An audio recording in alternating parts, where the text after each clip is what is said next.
ലോക്സഭാ മണ്ഡല പുനർനിർണയ വിഷയത്തിൽ അഭിപ്രായ സമന്വയം വേണമെന്ന് മുഖ്യമന്ത്രി പിണറായി വിജയൻ. സംസ്ഥാനങ്ങളുടെ സീറ്റുകളുടെ നിലവിലുള്ള ആനുപാതിക വിഹിതത്തിൽ കുറവ് വരാതെ വേണം പുനർനിർണയം നടത്തേണ്ടതെന്നും മുഖ്യമന്ത്രി പ്രസ്താവനയിൽ വ്യക്തമാക്കി. സലീം മാലിക് വിവരങ്ങളുമായി ചേരുന്നുണ്ട് തിരുവനന്തപുരത്ത് നിന്ന്. സലീം, മുഖ്യമന്ത്രി നിലപാട് വ്യക്തമാക്കുന്നത് എങ്ങനെ? സർക്കാരിന്റെ നിലപാട് സലീം.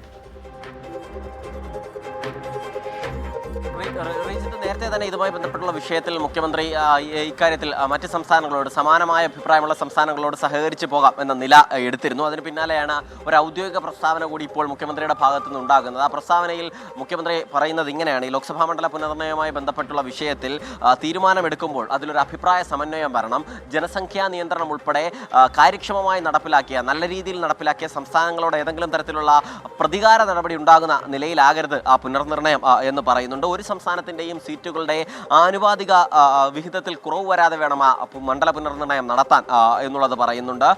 ജനസംഖ്യാ നിയന്ത്രണ നടപടികൾ കർശനമായി നടപ്പാക്കിയ സംസ്ഥാനങ്ങൾക്ക് ഏതെങ്കിലും നിലയിൽ ബുദ്ധിമുട്ട് വരരുത്. ഇപ്പോഴുള്ള മണ്ഡല പുനർനിർണയത്തിൻ്റെ ആലോചനകളിൽ ആ നിലയിലുള്ളൊരു ബുദ്ധിമുട്ട് വരുമോ എന്ന സംശയമുണ്ട്. അതുകൊണ്ട് തന്നെ അത്തരത്തിലുള്ളത് വരാതെ വേണം നോക്കാൻ എന്ന് പറയുന്നുണ്ട്. ഒപ്പം തന്നെ കുടുംബാസൂത്രണ നയങ്ങൾക്ക് അനുസൃതമായി ജനസംഖ്യ കുറച്ചുകൊണ്ടുവന്ന സംസ്ഥാനങ്ങൾക്ക് പാർലമെന്റിൽ ആനുപാതിക പ്രാതിനിധ്യത്തിൽ കുറവ് വരുത്തുന്ന ഒരു സാഹചര്യം ഉണ്ടാകും. അത് അനീതിയായി തന്നെ മാറുകയും ചെയ്യും. അതുകൊണ്ട് അത്തരത്തിലുള്ള നടപടികളൊന്നും ഉണ്ടാകാതെ വേണം ഈ കുറവ് വരുത്താൻ എന്ന് മുൻകാലങ്ങളിൽ, അതായത് 1952-ലും 63-ലും 71-ലെയും മണ്ഡല പുനർനിർണയ പ്രക്രിയയെ ചൂണ്ടിക്കാണിച്ചുകൊണ്ട് അക്കാലങ്ങളിലൊക്കെ ആ നിലയിലായിരുന്നു പുനർനിർണയ പ്രക്രിയ നടത്തിയത് എന്നതുൾപ്പെടെയുള്ള കാര്യങ്ങൾ പറഞ്ഞുകൊണ്ടാണ് ഈ വിഷയങ്ങൾ പറയുകയും ചെയ്യുന്നത്.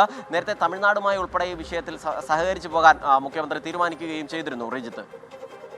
ശരി, സലീം മാലിക് തിരുവനന്തപുരത്ത് നിന്ന് വിശദാംശങ്ങൾ പങ്കുവയ്ക്കുകയായിരുന്നു.